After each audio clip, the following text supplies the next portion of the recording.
સુરતના અડાજણ વિસ્તારમાં બનેલી લાખોની ઘરફોડ ચોરીના ગુનાનો ભેદ ઉકેલવામાં અડાજણ પોલીસને સફળતા મળી છે। પોલીસે આરોપીની ધરપકડ કરી તેની પાસેથી 48 લાખ રૂપિયાની રોકડ રકમ રિકવર કરી છે।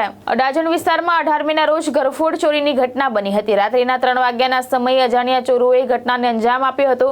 ઘટનાની ફરિયાદના આધારે અડાજણ પોલીસે તપાસ હાથ ધરી હતી। તપાસ દરમિયાન પોલીસે ચોરીના ગુનાનો ભેદ ઉકેલી આરોપીની ધરપકડ કરી હતી। પોલીસે આરોપી પાસેથી 48 લાખ રૂપિયાની રોકડ રકમ રિકવર કરી છે। પોલીસ કમિશનરના હસ્તે 13 તુષ્કો અર્પણ કાર્યક્રમ અંતર્ગત મુદ્દામાલ ફરિયાદીને પરત કરવામાં આવ્યો હતો। તમામ મુદ્દામાલ સુરક્ષિત મળી આવતા ફરિયાદીના ચહેરા ઉપર ખુશી જોવા મળી હતી।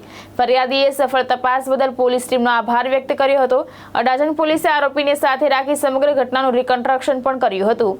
ખૂબ જ મહેનત કરી અને જે હું વિચારતો હતો કે આટલા સમયમાં મારું રિકવર થશે એની જગ્યાએ બહુ હું ન માની શકું એવા સમયમાં આ લોકોએ કેસ સોલ્વ કરી આપ્યો એ બદલ એમનો પણ ખૂબ ખૂબ આભાર માનું છું। બીજું કે સાહેબ 18 તારીખ 18/5 મારા ઘરે 1:30 થી 3 વાગે ઇન્સિડન્ટ બન્યો। મારી દીકરીએ 3 ને 5 કે 10 112 પર ફોન કર્યો।